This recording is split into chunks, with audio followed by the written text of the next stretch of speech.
बनारस में लोगों ने कबीर साहब से पूछा, कबीर हमारी बात नहीं मानते, हम इतने बड़े बड़े विद्वान हैं, और तुम कहते हो तो तुम्हारी बात समाज मानता है, उसका कारण क्या? कबीर ने कहा कोई ज्यादा कारण नहीं, तुम बंधन में फंसे हुए हो और मैं बंधन से मुक्त हो गया हूं। कहा कैसे? कबीर साहब ने कहा तुम कहते कागज की लेखी, हाँ तुम कहते कागज की लेखी, तुम कहते कागज की लेखी, तुम कहते कागज की लेखी, मैं कहता आँखों की देखी, मैं कहता आँखों की देखी, मैं कहता आँखों की देखी, मैं कहता आँखों की देखी। कर्म बंधन का कारण जब बनता है जब हम अपने लिए करें। संसारी में और संत में ये अंतर है। खाना आप भी खाते हैं, खाना हम भी खाते हैं, खाना साधु भी खाता है, लेकिन भोजन करते समय जो विचार है बस उसका अंतर है। हम भोजन करते हैं स्वाद के लिए, पेट भरने के लिए, लेकिन साधु जब भोजन पे बैठता है तो वो कहता है तुम्हें निवेदित भोजन करही, तुम्हें निवेदित भोजन करही। वो भोजन को भोजन नहीं मानता, वो परमात्मा का प्रसाद समझ के ग्रहण करता है। बस केवल इतना अंतर है और कोई अंतर नहीं। सदन कसाई के पास लोगों ने कहा कि तुम्हारे पास ऐसा कौन सा तप साधना है जो शालिग्राम तुम्हारे यहां शिला के रूप में है? सदन कसाई का नाम सुना है ना?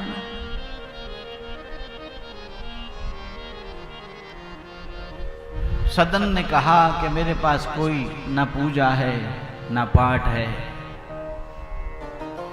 ना मैं कोई मंत्र जानता, लेकिन हाँ मेरा जो अंतःकरण है वो बिल्कुल साफ है। मैं अपने ग्राहक के अंदर परमात्मा का दर्शन करता हूं।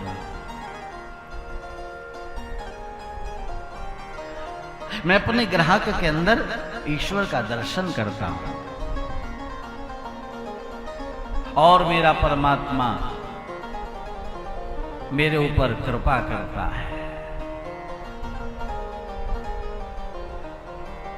इसलिए केवल अंतःकरण की शुद्धि होनी चाहिए। कहते हैं गिरिराज जी महाराज का भोग लगा है, आरती हुई है, अंत में सभी लोग अपने अपने घर आए, सबको आनंद है। सत्कर्म होने के बाद मन को आनंद होना चाहिए, और आनंद नहीं हो तो समझो कि सत्कर्म ठीक नहीं हुआ। नहीं तो सत्कर्म के बाद आनंद होता ही होता है। सभी लोग आनंदित हैं। इधर इंद्र को पता लगा, दूतों ने कहा कि हर जगह का भोग आया, लेकिन ब्रजमंडल में एक बालक पैदा हुआ है जिसने आपकी पूजा का बहिष्कार किया और आपके बदले में गिरिराज पर्वत का पूजन करवाया है। कहते इंद्र ने कहा इतना दुस्साहस उस बालक का, तुरंत मेघों को आदेश दिया जाओ ब्रजमंडल को डुबा दो। अब बताओ ये विचार कैसे हैं? ये देव के विचार हैं कि दैत्य के विचार हैं? कहते पूरे ब्रजमंडल को घेर लिया, पूरे ब्रजमंडल को घेर लिया काले काले बादलों ने। सभी लोग चर्चा करने लगे अब क्या होगा, लगता है भयंकर तूफान आएगा। दिन में ही रात्रि का अनुभव होने लगा।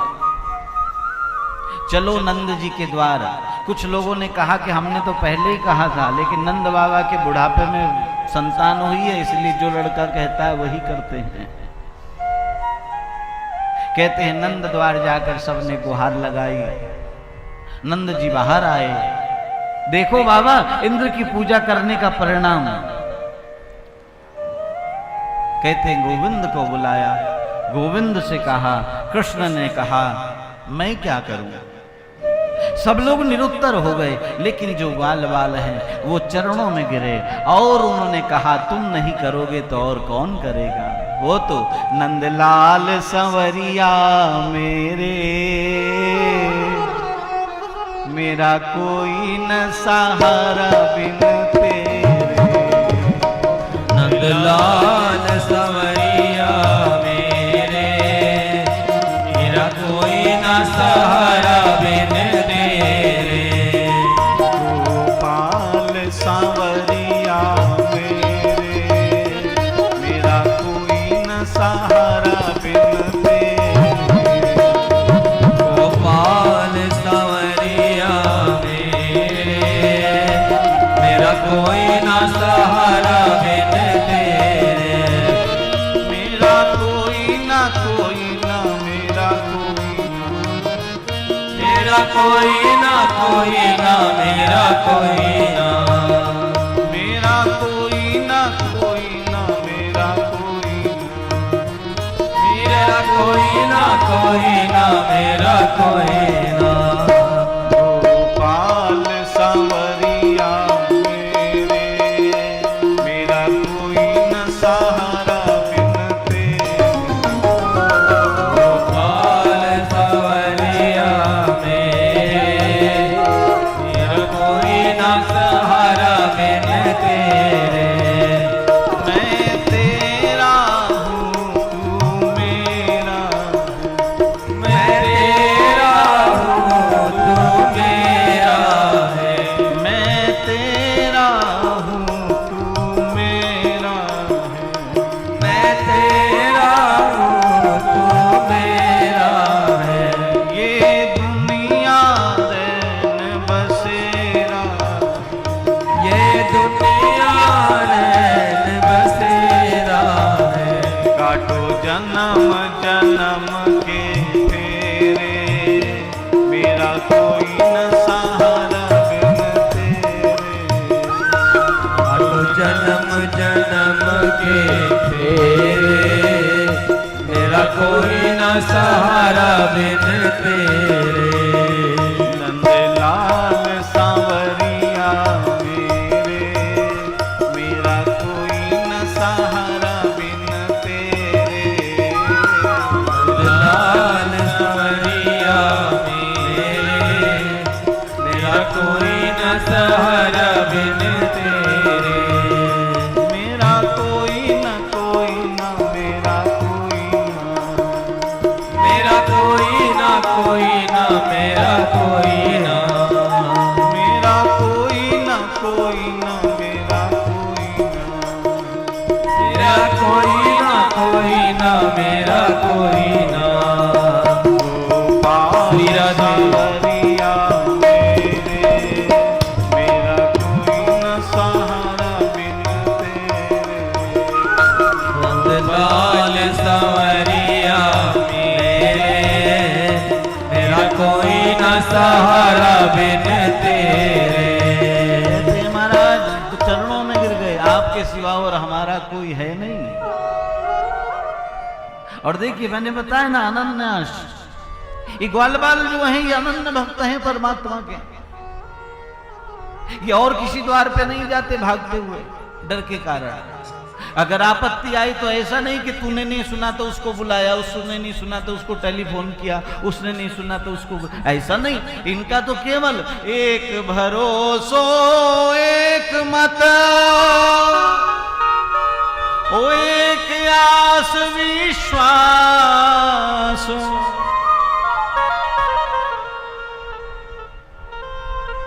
वो गुरुजी सुनाते ना, आपने याद हो अगर आपको कथा, गुरुजी ने कई बार इस बात की चर्चा की है। मंदिर में बैठने वाला जो पुजारी है वो मंदिर में परमात्मा का ध्यान नहीं करता, वो यजमानों का ध्यान करता है। समझ रहे? मंदिर में बैठने वाला जो पुजारी है वो परमात्मा का ध्यान नहीं करता, वो यजमानों का ध्यान करता है। कौन बाबूजी आ रहे हैं, और जितनी बड़ी गाड़ी उतनी बड़ी पुजारी जी की सेवा। लेकिन जो गाड़ी से उतरकर यजमान आ रहा है वो केवल और केवल परमात्मा का ध्यान करता है।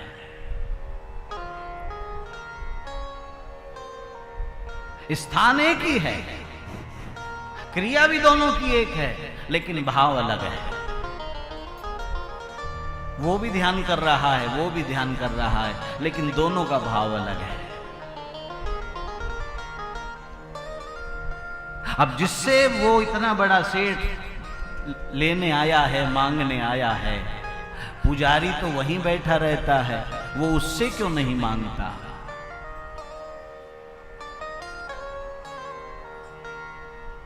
हम लोग सब बगुला भक्ति करते हैं, अब परमात्मा को बगुला पसंद नहीं। बगुला जानते हो?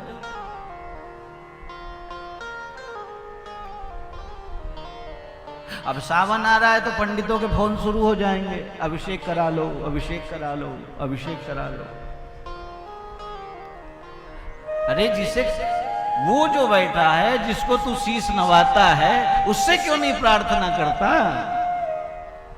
जगह जगह फोन करता घूम रहा है, धक्के खाता घूम रहा है। उस परमात्मा से प्रार्थना कर, जब वो देगा तभी पूरा पड़ेगा। धक्के खाने से कोई फायदा नहीं। इसलिए पुजारी वहीं का वहीं रह जाता है। कोल्हू का बैल उम्र भर घूमता है, लेकिन वहीं का वहीं रहता है। बस केवल सोच का अंतर है।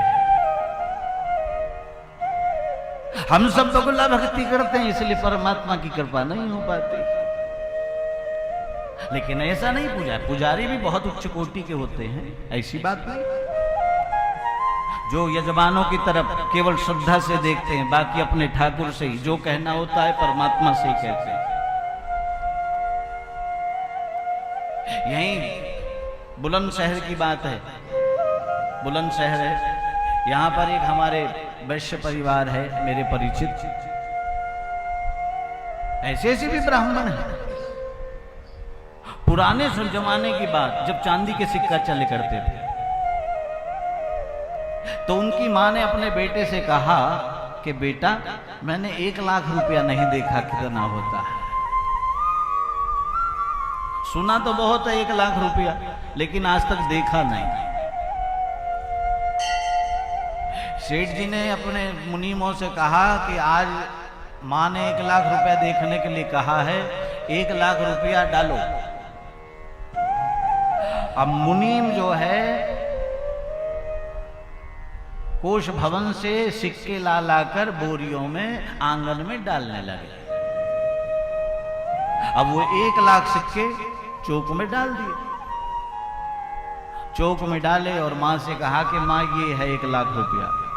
मां ने कहा इतना सारा होता है 1 लाख रुपया? अब 1 लाख सिक्के थे, पहले का सिक्का भी बड़ा होता था।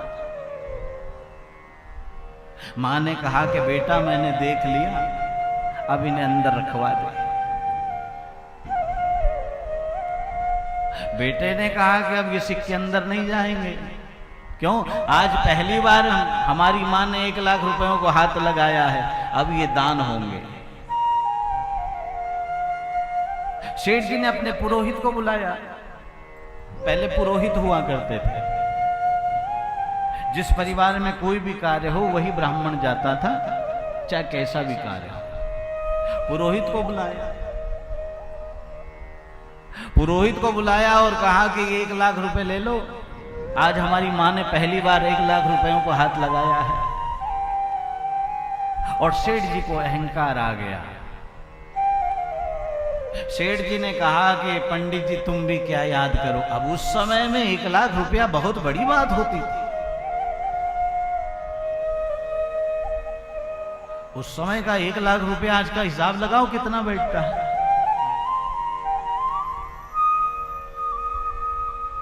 स्वाभाविक है माना। सेठ जी ने कहा कि तुम भी क्या याद करोगे पंडित जी, तुम्हारा दलिद्दर धुल गया। कहते पंडित जी ने कहा सेठ जी मैं तो याद करूं ना करूं लेकिन तुम जीवन भर नहीं भूल पाओगे।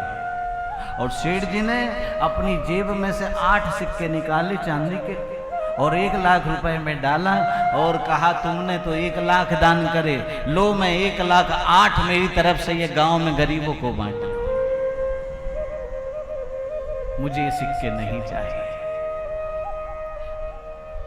क्योंकि मुझे देने वाला मेरा मालिक है, वो भेजता है।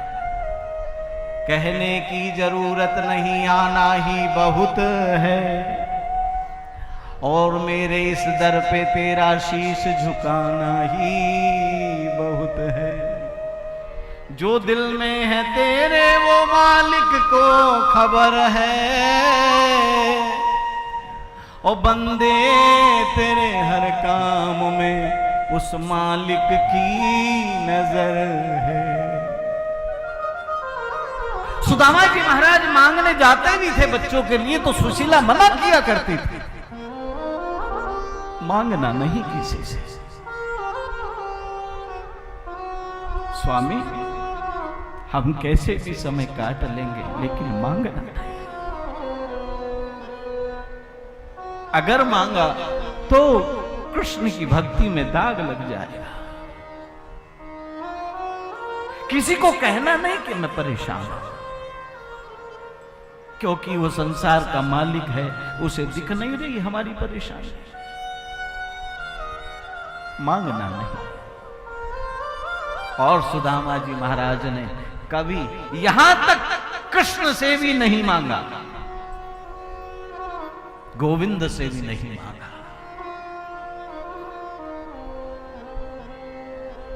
सुशीला ने सख्त मना किया था, मांगना नहीं है और ना ही कहना। नरसिंह मेहता ने कभी प्रार्थना नहीं करी, कभी किसी से नहीं कहा। आज तो लोग कन्याओं के विवाह के नाम पर दुनिया भर का इकट्ठा कर लेते हैं और उसमें से भी बचा लेते हैं, लेकिन नरसिंह मेहता ने कभी किसी से नहीं कहा। नरसिंह मेहता ने तो जब चिट्ठी आई है, पत्रिका आई, ठाकुर के चरणों में रख दी और केवल एक ही बात कही, बाबुल के कलेजे में उठ रही छो। मारवाड़ी में है, बाबुल के कलेजे में उठ रही छो, मायरो भरे गो मारो प्यारो नंद किशोर। बाबुल के कलेजे में उठ रही छो, मायरो भरे गो मारो प्यारो नंद किशोर। बाबुल के कलेजे में उठ रही छो, मायरो भरे गो मारो प्यारो नंद किशोर। बाबुल के कलेजे में उठ रही छो, मायरो भरे गो मारो प्यारो नंद किशोर।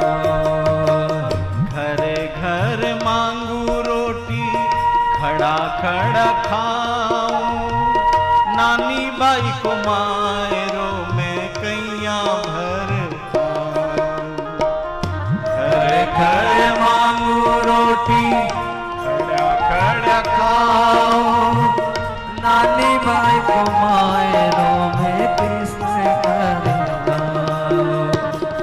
घरे घर मांगू रोटी, खड़ा खड़ा खाऊं, नानी बाई को मायरो में कैया भर खाऊं।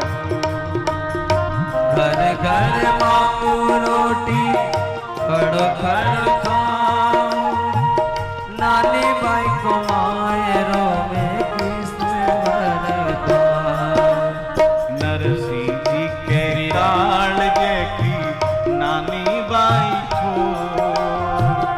मायरो भर गो मारो प्यारो नंद किशोर।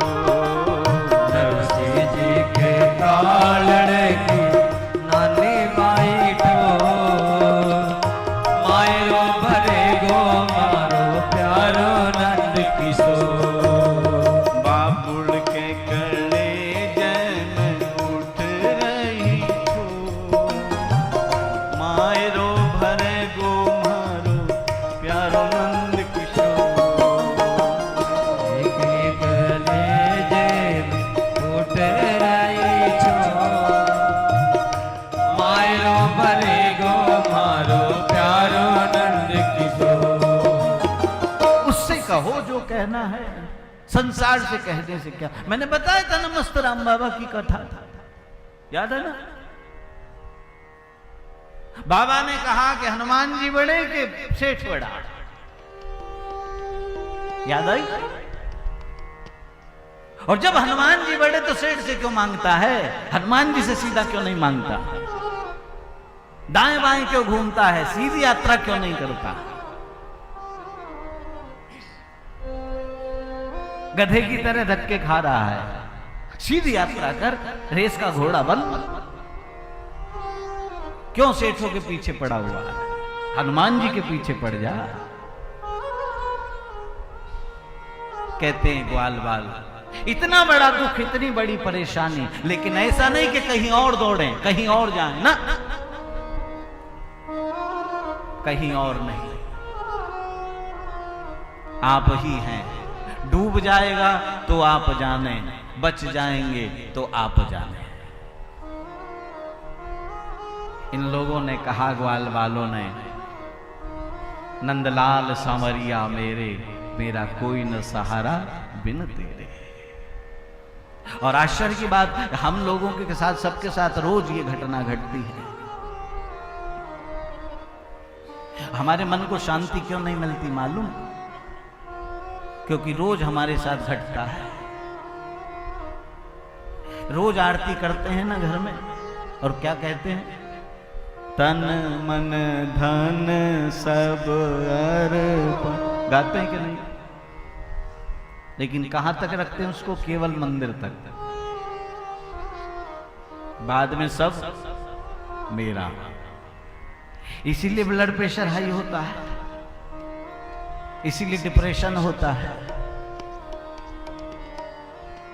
क्योंकि तुम दोगलापन कर रहे हो, तुम्हारे अंदर द्वैत है। अगर तुमने उसे सौंप दिया और वास्तव में सत्य बोल रहे हो, है सब उसी का, लेकिन तुम वहां पे दोगलापन कर रहे हो, तो ईश्वर मुस्कुराता है। और मुस्कुराता, वो तो केवल मुस्कुराता है, और उसके बाद जीव परेशान होता है। नहीं तो जब सब सौंप दिया, जब सब कुछ आप ही का है, तो आप जानो, आपका काम जाने। मेरे भाई बहन, ये बात मैं इसलिए कह रहा हूं ताकि हम लोग इतनी मेहनत कर रहे हैं, लेकिन उसके बाद भी परसेंटेज कम क्यों है? उसका कारण ये छोटे छोटे जो दोष हैं हमारे अंदर, इसके कारण हम वंचित रह जाते हैं। नहीं, गृहस्थ में बड़े बड़े योगियों का, बड़े बड़े साधुओं का जन्म होता है। ये जितने भी हैं, महाप्रभु हुए, भगवती मीरा हुई, जना हुई, ये सब हम सदगृहस्थों से ही बाहर निकले हैं, और इन्होंने गृहस्थ में रहकर ही परमात्मा को प्राप्त किया है।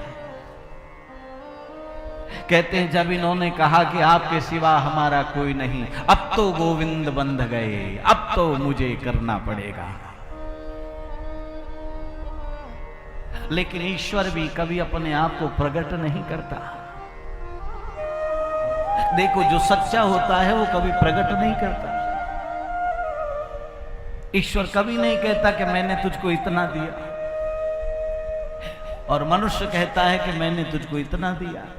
यहां भी गोविंद ने अपने आप को प्रकट नहीं किया। गोविंद ने कहा कि चलो फिर ऐसा है, मैं तो कुछ नहीं जानता, चलो जिसकी हमने पूजा की है उसी की शरण में चलें, वही हमारा कल्याण।